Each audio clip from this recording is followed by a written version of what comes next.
ನಾನು ಸ್ಟೋರಿ ಹೇಳ್ತಾನೆ ಕತೆ, ನಾನು ದೊಡ್ಡ ಭಗವದ್ಭಕ್ತ ಅಂತ ಅವನಿಗೆ ಇತ್ತಂತ, ನಾನೇ ದೇವ್ರ ಭಕ್ತ ಅಂತ. ಒಮ್ಮೆ ದೇವ್ರ ಅವನಿಗೆ ಬಂದು ಹೇಳ್ದ, ನೀನೇನು ಭಕ್ತ, ಪಂಢರಪುರಕ್ಕೆ ಹೋಗು, ಅಲ್ಲಿ ಪಾಂಡುರಂಗರ ಭಕ್ತ ಎಷ್ಟು ಜನ ಇದ್ದಾರೆ, ಮೈ ಮರೆದು ಭಕ್ತಿ ಮಾಡ್ತಿದ್ದಾರೆ, ಹೋಗಿ ಪಂಢರಪುರ ಭಕ್ತ ನೋಡ್ಕೊಂಬ. ಅದರಲ್ಲೇ ಒಬ್ಬ ಹೆಣ್ಣುಮಗಳಿದ್ದಾಳೆ, ಆ ಹೆಣ್ಣುಮಗಳಿದ್ದಾಳೆ ಎಷ್ಟು ಭಕ್ತಿ ಇದೆ, ಗೋಪಾಳಪುರ ಅಂತ ಊರು, ಅಲ್ಲಿ ಹೋಗು, ಇಂಥ ಹೆಣ್ಣುಮಗಳು ಪೂರ್ಣಂಗ ಮೈ ಮರೆದು ಭಕ್ತಿ ಮಾಡ್ತಾಳೆ, ಹೋಗಿ ನೋಡ್ಕೊಂಡು ಬಾ ಅಂತ ಕಳಿಸಿದ. ಅವನು ಉತ್ತರ ಪ್ರದೇಶ ಬ್ರಾಹ್ಮಣ, ಅವನಿಗೆ ಪಂಢರಪುರ ಎಲ್ಲಿದೆ ಗೊತ್ತಿಲ್ಲ. ಅವನು ಎಲ್ಲರಿಗೆ ಕೇಳ್ದ, ಮಹಾರಾಷ್ಟ್ರಕ್ಕೆ ಬರ್ತಾರೆ, ಹೆಂಗೆ ಹೋಗ್ಬೇಕು, ಸೋಲಾಪುರಕ್ಕೆ ಇಳಿಬೇಕು, ಟ್ರೈನ್ ಏನು ಸೋಲಾಪುರ ಬಂದು ಕೇಳ್ದ. ಸೋಲಾಪುರ ಬಂದು ಇಲ್ಲಿಂದ ಪಂಢರಪುರ ಇಲ್ಲಿ ಅಂತ ಕೇಳ್ದ, ಇಲ್ಲಿ ಬಸ್ ಹಿಡ್ಕೊಂಡು ಹೋಗ್ಬೇಕು, ಅಲ್ಲಿ ಹೋದ. ಅಲ್ಲಿಂದ ಅವ್ರು ಹೋಗಿ ಕೇಳ್ದ, ಇಲ್ಲಿಂದ ಗೋಪಾಳಪುರ ಅಂತ ಇಲ್ಲಿದೆ ಅಂತ ಕೇಳ್ದ. ಅವ್ರ ನದಿ ಆ ದಡದಲ್ಲಿ, ಇಲ್ಲೇನೋ ಜಿನಾಬಾಯಿ ಅಂತ ಹೆಣ್ಮಕ್ಳಿದ್ದಾಳಂತೆ, ಅವ್ರ ಮನೆ ಇಲ್ಲದ, ಇದೇ ರಸ್ತೆ ಹೋಗ್ರಿ ಕೊನೆಗೆ ಬರ್ತದೆ, ಎರಡನೇ ಮನೆ ಅವ್ರಿಗೆ ಹೊರಟ. ಅವ್ನ ಜೊತೆ ಒಂದು 4 ಮಂದಿ ಶಿಷ್ಯ ಅಂದರು. ವೈಭವ ಇತ್ತು, ಅವನು ಭಾರಿ ಇದ್ದ, ನಾ ಭಕ್ತ ಅಂತಿದ್ದ. ವೈಭವದಿಂದ ಹೊರಟ. ಹೋಗುವಾಗ ದಾರಿಯಲ್ಲಿ ಒಂದು ಹೆಣ್ಣು ಮಕ್ಕಳು ಜಗಳ ಆಡ್ತದೆ, ಕಲ ಜಗಳ. ಒಬ್ಬ ಹೆಣ್ಣು ಮಗಳು ಒಂದು ಕಡೆ, 10 ಮಂದಿ ಹೆಣ್ಣು ಮಕ್ಕಳು ಒಂದು ಕಡೆ. ಈ ಒಬ್ಬ ಹೆಣ್ಣು ಮಗಳು 10 ಮಂದಿ ಹೆಣ್ಣು ಮಕ್ಕಳನ್ನು ಮೇಂಟೈನ್ ಮಾಡ್ತಾ ಇದ್ದು, ಜೋರ ಬೈತಾ ಇದ್ದು. ಬೈಗಳು ಎಲ್ಲಿವರೆಗೂ ಅಂದರೆ ರಂಡೆ ಮುಂಡೆ ಅನ್ನೋ ಶಬ್ದಗಳಲ್ಲಿ ಬೈತಾ ಇದ್ದು, ಅಷ್ಟು ಜೋರು ಜಗಳ. ಇವು ಅಂದ್ರೆ ಏನಪ್ಪ ಇಷ್ಟೊಂದು ಮಂಡದ ಜನ ಇದ್ದಾರೆ, ಇವರಾಗ ಎಷ್ಟು ಬೈದ ಹೆಣ್ಣು ಮಕ್ಕಳು ಈ ಥರ ಕೆಟ್ಟ ಜಗಳದ ಬೈತಾ ಇದ್ದಾರೆ ಅಂತ ಅನಿಸ್ತೊಳಗೆ. ಅವನಿಗೆ ಅನಿಸ್ತಾ ಭಗವದ್ಭಕ್ತನಿಗೆ, ಏನು ಯಾಕಿರ್ಲಿ ಅಂತ. ಹಾಗೆ ದಾಟಿ ಮುಂದೆ ಹೋಗ್ಬಿಟ್ಟ.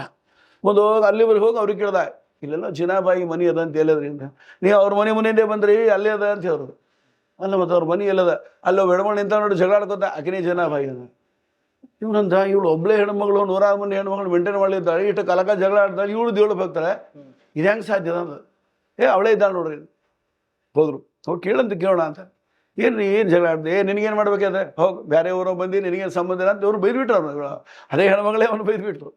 ಏನನ್ನು ಹೇಳ್ರಮ್ಮ, ನಿಮ್ಮ ಸಮಾಧಾನ ಮಾಡಿದ್ರಿ, ಇಬ್ಬರಿಗೂ ಬಾಬ್ ಜಗಳ ಆಡ್ತಾ ಇದ್ರಿ ಅಂತ.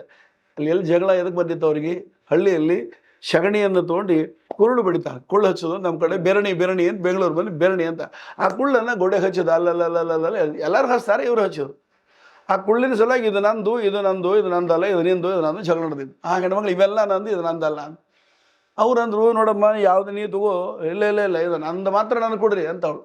ಈ ಗುರುಳಿನ ಮೇಲೆ ಹೆಸರಂತೂ ಬರ್ಲಿಕ್ಕೆ ಸಾಧ್ಯ ಇಲ್ಲ. ಇಟ್ಟಂಗಿ ಮೇಲೆ ಒಂದೊಂದು ಶಾಪ ಇರುತ್ತೆ, ಸಾಚೆ ಇರ್ತದೆ, ಅವ್ರಿಗೆ ಹೆಸರು ಇರ್ತದೆ. ಹಂಗನು ಈಗೇನು ಮಾಡ್ಲಿಕ್ಕೆ ಸಾಧ್ಯ ಇಲ್ಲ. ಹೆಂಗೆ ಕಂಡು ಹಿಡಿತೀನಿ ನಾವು? ಆ ಬ್ರಾಹ್ಮಣಗಂದು ನಿನೇನು ಗೊತ್ತಾಗ್ತೋ, ನನ್ನ ಕುರುಡು ನಾನು ಕಂಡು ಹಿಡಿತೀನಿ ಅಂದು. ಹ್ಯಾಂಗೆ ಕಂಡು ಹಿಡಿತೇಮ್ಮ ಅಂತ ಕೇಳ್ದ ಅವ್ನು ಬ್ರಾಹ್ಮಣ. ಎಲ್ಲ ಕುರುಡು ತಂದು ಹಾಕಿಲ್ಲ, ಎಲ್ಲ ತಂದು ಹಾಕಿದ್ರು. ಆ ಹೆಣ್ಮಗಳು ತಾನು ಮುಟ್ಲಿಲ್ಲ, ನೋಡಿ ದೂರ ಕೂದ್ಲು. ಈ ನಿನ್ನ ಮಧ್ಯೆ ಆಗಿ ಬಂದಿಲ್ಲ ಬ್ರಾಹ್ಮಣನೇನು, ಕೊಡು, ಒಂದೊಂದು ಕುರುಳು ತಗೋ, ಕಿವಿಗೆ ಹಿಡ್ಕೋ, ಆಮೇಲೆ ನನಗೆ ಹೇಳೋದು. ಒಂದು ಕುರುಳು ತೋದಿದ್ದ, ಅವ ಹಿಂಗೆ ಹಿಡಿತಿದ್ದ, ಏನು ಕೇಳಿಸ, ಏನಿಲ್ಲ, ಹೋಗಿ ನಂದಲ್ಲ. ಇನ್ನೊಂದು ತೋಳು ಹೇಳು, ಏನು ಅನ್ಸೋದ, ವಿಠಲ, ಹಾಂ ಇದು ನಂದು, ಇಡು ಇಲ್ಲಿ ಅಂತ. ಅಂದರೆ ಅವಳು ಕುರುಳು ಬಡಿಯುವಾಗ ಹರಿನಾಮಸ್ಮರಣೆ ಮಾಡ್ತಾ, ವಿಠಲ ನಾಮಸ್ಮರಣೆ ಮಾಡ್ತಾ ಕುರುಳು ಹಚ್ತಿದ್ಲಂತೆ. ಹೀಗಾಗಿ ಪ್ರತಿ ಕುರುಳುಗಳು ಸಹಿತ ಹರಿನಾಮಸ್ಮರಣೆ ಮಾಡ್ತಿತ್ತು ನೋಡಿ. ಅದು ಇದರಲ್ಲಿ ಅನುಸಂಧಾನ, ಅವಳ ಭಾವನೆ, ಅವಳ ಭಕ್ತಿ ವಿಶ್ವಾಸ ಎಷ್ಟಿರ್ಬೇಕು. ಅವಳೇನು ಗುಡಿಯಲ್ಲಿ ಹೋಗಿ ತಪಸ್ ಮಾಡಿದವಳಲ್ಲ, ಅದು ಆಖಂಡಾಗ ಋಷಿ ಮುನಿಗಳದ ಅರಣ್ಯದಲ್ಲಿ ಹೋಗಿ ಮಾಡಿದವಳಲ್ಲ. ಒಂದು ಭಕ್ತಿ ದೇವರಲ್ಲಿ ತಿಳ್ಕೊಂಡಿದ್ದು, ಆ ಭಗವಂತ ರೂಪನೇ ಧ್ಯಾನ ಮಾಡ್ತಾ. ಹೀಗೆ ಧ್ಯಾನ ಮಾಡುವ, ಭಕ್ತಿ ಮಾಡುವ ಅಧಿಕಾರ ಎಲ್ರಿಗಿದೆ, ಇಲ್ಲ ಅಂತಿಲ್ಲ. ಸಿರಿ ನಿಲಯನ ಗುಣಗಳ ತಿಳಿದು ಭಜಿಸುವುದೇ ಫಲವಿದು ಬಾಳಬೇಕಂತ ತಿಳ್ಕೊಂಡು ಮಾಡಿದಾಗ ಆಗ್ತದೆ. ಇದನ್ನು ನಾವು ನಮ್ಮ ಮಕ್ಕಳಿಗೆ ತಿಳಿಸಿ ಹೇಳಿ ತಿಳಿಯುವ ಪ್ರವೃತ್ತಿಯನ್ನು ಹುಟ್ಟಿಸಿ ಅವರನ್ನು ನಮ್ಮ ಸನ್ಮಾರ್ಗಕ್ಕೆ ತಂದಾಗ ನಮ್ಮ ಸನಾತನವಾದ ಭಾರತೀಯ ಸಂಸ್ಕೃತಿ, ಬ್ರಾಹ್ಮಣ್ಯ ಸಂಸ್ಕೃತಿ ಉಳಿಯೋದ್ರಲ್ಲಿ ಏನೂ ಸಂದೇಹ ಇಲ್ಲ. ಆ ಪ್ರಯತ್ನ ದೇವರು ನಮ್ಮಿಂದ ಮಾಡಿಸ್ಬೇಕು. ಅವರಿಗೂ ಆ ಸದ್ಬುದ್ಧಿಯನ್ನು ಕೊಡಬೇಕು, ನಮಗೂ ಸದ್ಬುದ್ಧಿಯನ್ನು ಕೂಡ ದೇವರನ್ನು ಮಾಡಿಸ್ಬೇಕು ಅಂತ ಎಷ್ಟೇ ನಾನು ಪ್ರಾರ್ಥನೆ, ಬೇರೆ